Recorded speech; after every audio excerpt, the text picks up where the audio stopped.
Are you searching for information on opening a medical spa business and making it profitable within your first year? Are you thinking about buying an existing medical spa or selling one? In this video series, we showed our social media audience how to succeed in their business journey and sound, timeless strategies we've been using for over 20 years. We've used all these strategies to grow aesthetic medical practices to seven-figure sales and beyond. We've decided to post this valuable information on YouTube because these timeless strategies might be just the thing you need to grow your business and succeed in the coming months and years. Kelly Smith with Projected Growth Consulting. I'm excited to be here today to talk to you about how to actually hire and recruit, train, onboard, measure, motivate a high-performance team.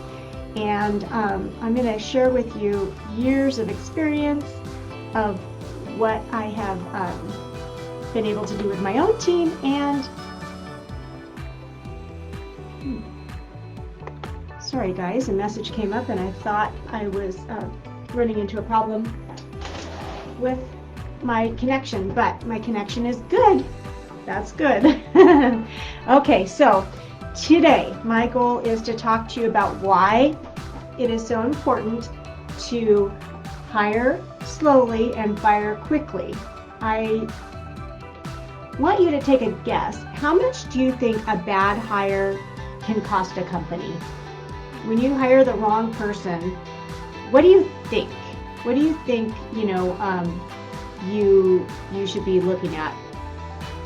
Would it surprise you to know a bad hire can cost 5 to 25 times your investment? So if you look at, say, a $50,000 a year employee, they can cost you $250,000 or more between losing clients, training time, onboarding time, coaching, not coaching up or out, looking at what is being affected. Because when you get bad customer service, or you get complaints, or you lose clients, or sometimes you even lose valuable employees because you're not choosing to really do what's necessary for your existing employees when they are complaining about maybe a bad manager or a bad receptionist. And if you don't do anything about it, you can really lose your existing best A-team players. Now, recruiting should happen even more when you don't need someone than when you do need someone to take over. So what's really important is that we take the time to clarify, not only the clarity of what is the job description, but what clarity of what is the recruiting process.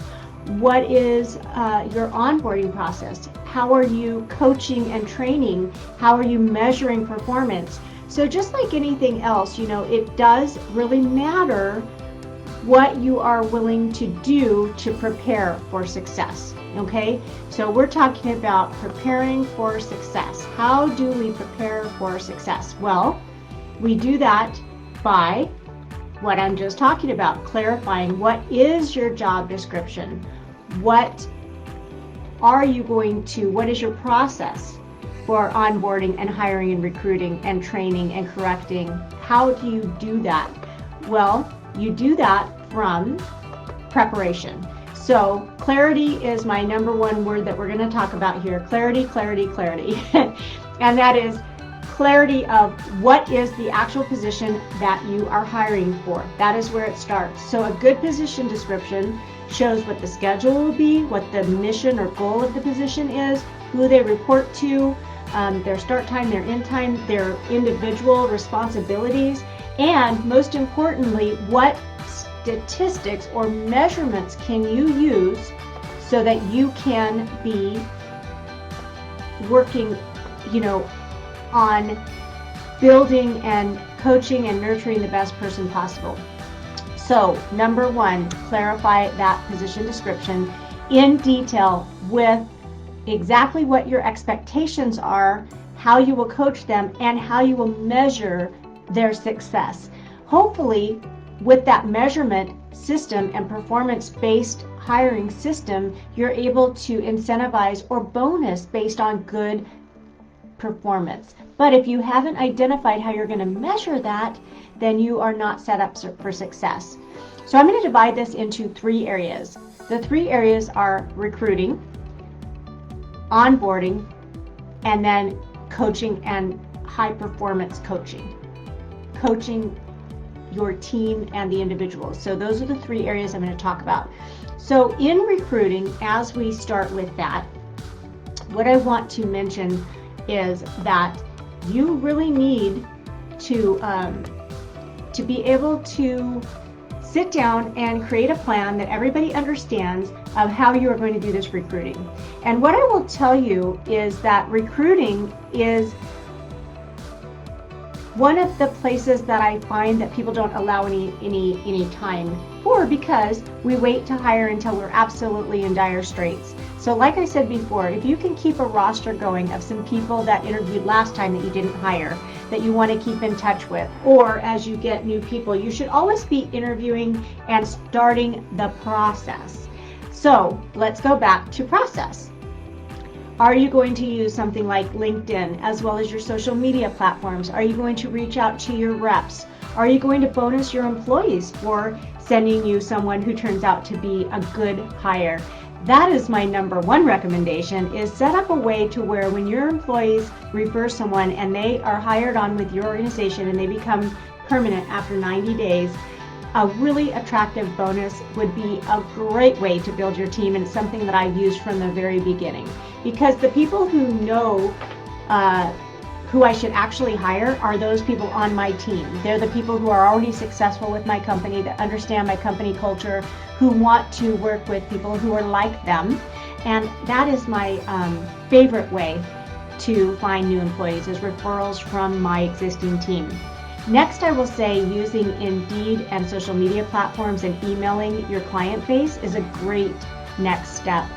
And reaching out to any vendors that work for your, that deliver things to your practice, or your different injectable reps and laser reps. They know people, and sometimes they have people even at their company who are burned out on travel, who understand the industry, and they want into more of a traditional job without that traveling and sales. So that is the preparation, okay? Preparation. How are you actually going to market to recruit team members?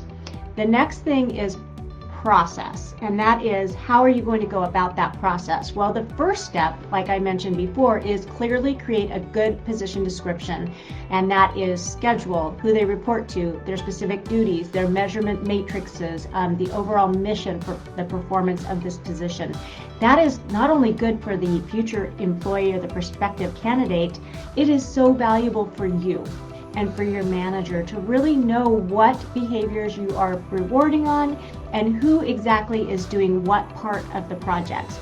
Communication cannot be overstated on the importance of clear communication, and that being the simple measurement and added ingredient for success and failure.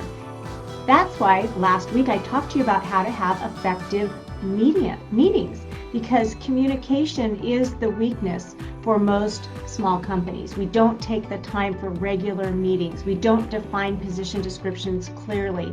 And then we're upset that the team doesn't lead itself and just manage itself. Well, how can it? You're not setting it up for success. Now, there is some time involved in this, but it really is a one-time exercise to create your process, your onboarding, your training methodology, how many times you're going to do check-ins, and whether you're supplying a mentor or assigning a mentor. All of those things need to be thought about before. So in the process, when you talk about SOPs or standard operating process, what I like to do for recruiting is a 5-step process. And this has really worked out in my favor more times than I can even tell you. And even in COVID, during the times that you want to hire someone quickly because you really have a hole, not going through these 5 steps can bite you in the, well, I think you know where. So what I found was it was even hard for me to stick to my 5-step hiring model, but it really paid off that I did. Here's that that model. Now we know someone can show up once and say the right things, maybe twice and say the right things, but maybe not 5 times. You can get to know someone, whether they're punctual, how articulate they are, whether they're well groomed, whether they can, be functional in any situation. So where I start is I will typically throw a wide net, and I'm trying to get about 100 applications. I will then take those down to about 25 or 30, and I will do phone interviews. If I like their quick 5 or 10 minute phone interview, I will take them to the next step, which is a Zoom interview. So number 1, I've screened all of the resumes. Second, I figured out who I want to talk to for 5 to 15 minutes. That's usually about 20 to 30 people. The next one is a Zoom interview, typically 8 to 10. I'll cut it in half and do about a 20-30 minute Zoom interview. If that looks good, then I will take them to step 4, which is an in-person interview. If I like what I see then, and they have shown up on time, they look good, they sound good, they're saying consistent statements, I feel like their answers are adding up and all making sense to me. I like their experience. I feel like I've clarified their job. In that in-person, I typically will kind of handle that as a SWOT analysis. I will want them to tell me about their strengths and weaknesses, where they feel like, what opportunities they're looking for in the future, and what has caused them to leave other jobs in the past. That's an employee SWOT analysis. And I want them to tell me. I like them to tell me, or 3 adjectives that are great about them and 3 challenging things that they work on. What they choose to share is really helpful and insightful for you to understand their personality and whether they accept responsibility when maybe their performance wasn't perfect, or are they blaming every reason for leaving on their employer and their team. All of these things are really critical to understand, which leads me to step 5, which is a working interview.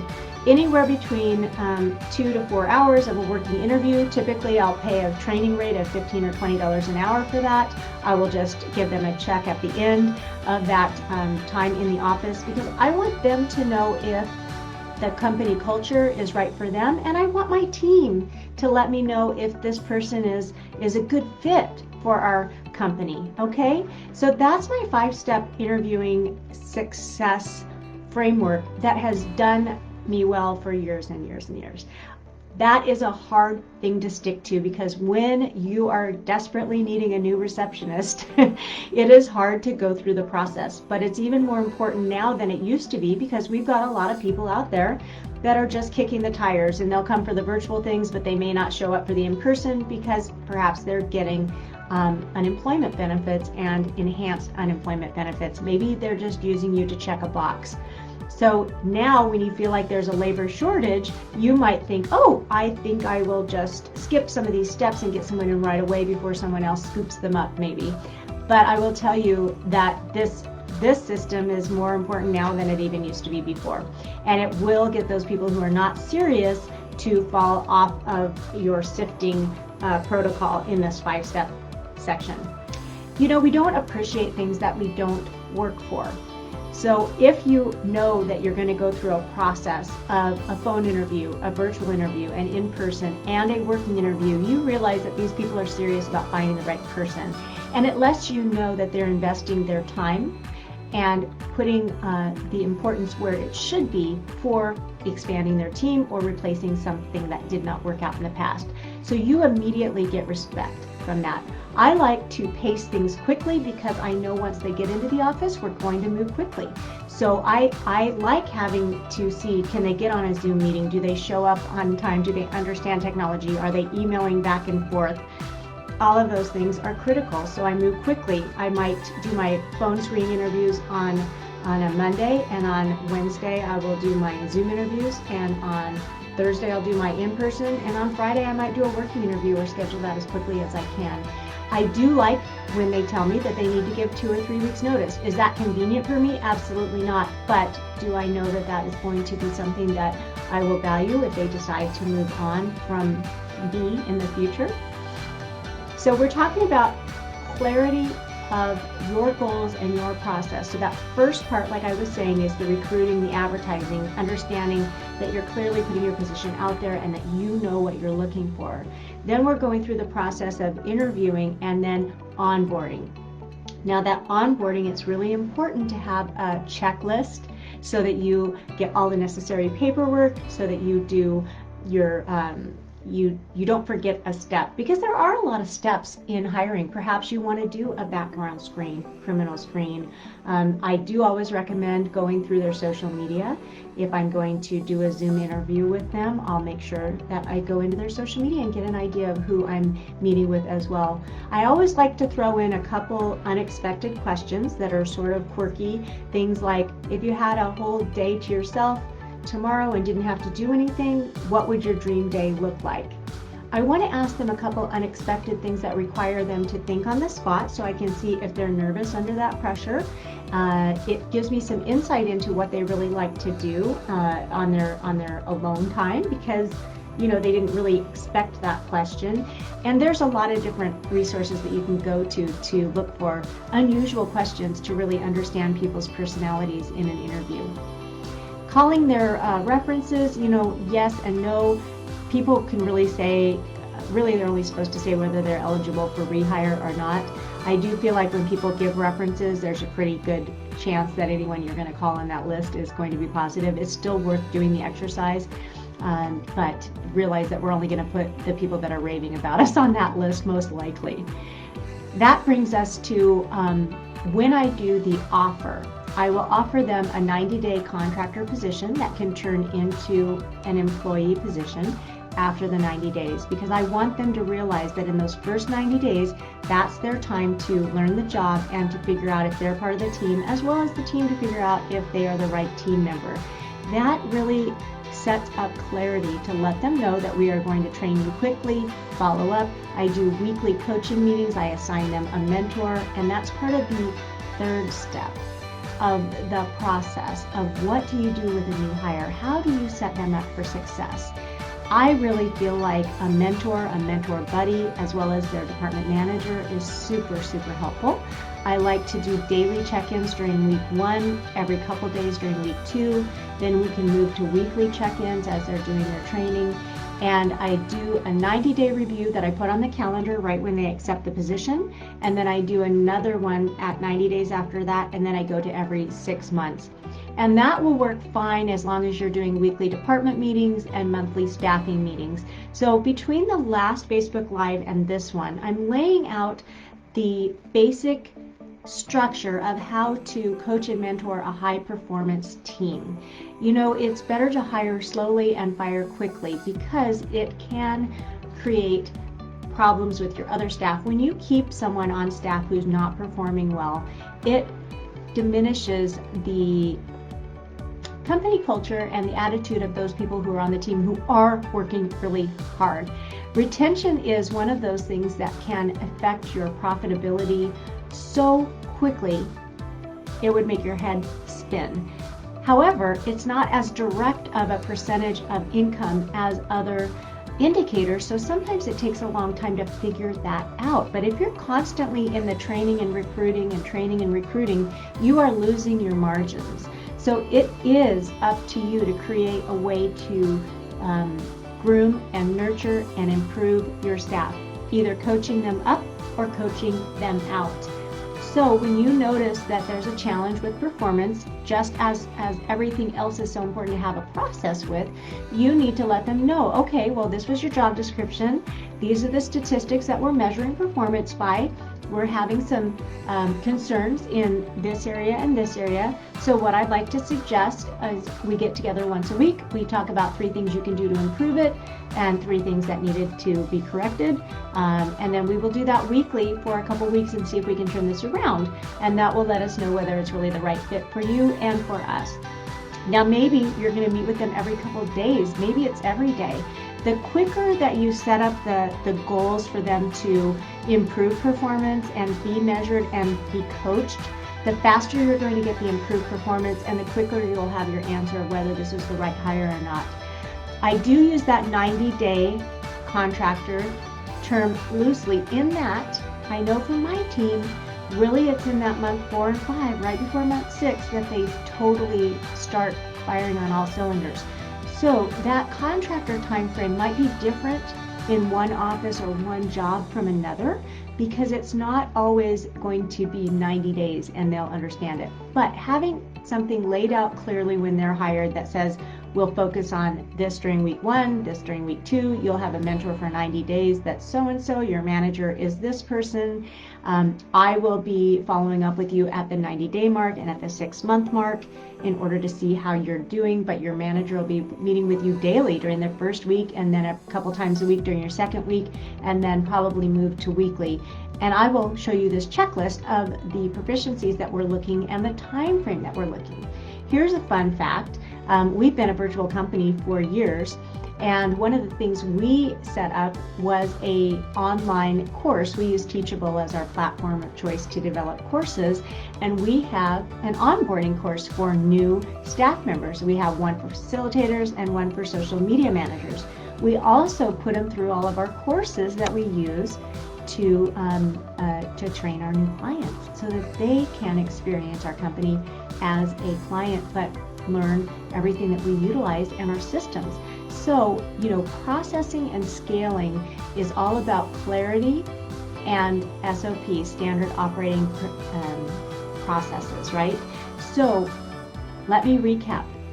There are 3 main areas. You've got your recruiting, you've got your onboarding, and then you've got your training, your coaching, up or out. And with all 3 areas, clarity is king. The first place to start is a really good job description and how you're going to measure the performance of that new employee.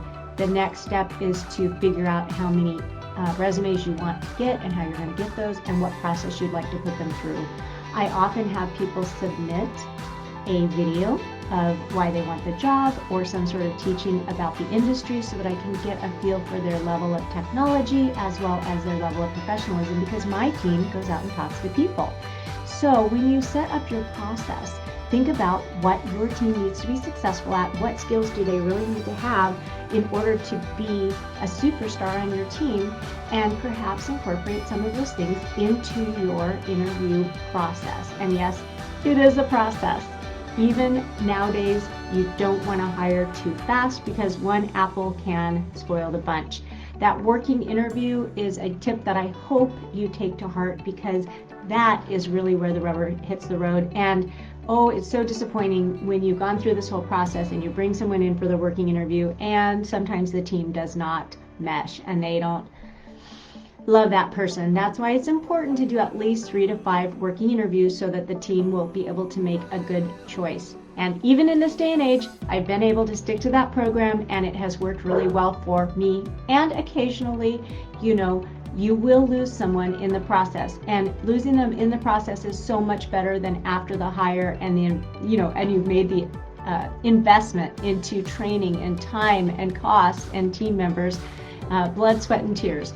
So I hope that helps you. I know it will help you if you are implementing these steps. And if you want more help on how to create a position description, how to understand what sort of performance should be expected and how fast, just sign up for our executive coaching packages, and we can do a consultation with you and let you know how we can help you. Our conversion, consultation, and closing course is a great course that will help staff and be a training adjunct or add-on that you can take some of the heavy lifting off of yourself. That's for the industry. It goes into all kinds of technologies. So training and guidance and coaching are the key to a superstar team. I hope that you're continuing to educate your team, because that is the number one thing we hear on our surveys about how staff members like working for particular companies. They ask for more training. So if you need a training solution that's affordable and available to everyone, you've got to go to our website, projectedgrowthconsulting.com. Check out our free resources and our low-cost on-demand training courses that come with individual coaching sessions for implementation as part of the price. So I'm excited to learn more about your practice, and I'm wishing you a very, very profitable Q4. If you enjoyed this video, be sure to like and subscribe and click the notification icon to be notified every time we post a new video. And don't forget to grab your free copy of our book and all the resources we've provided. You can find the links in the description below.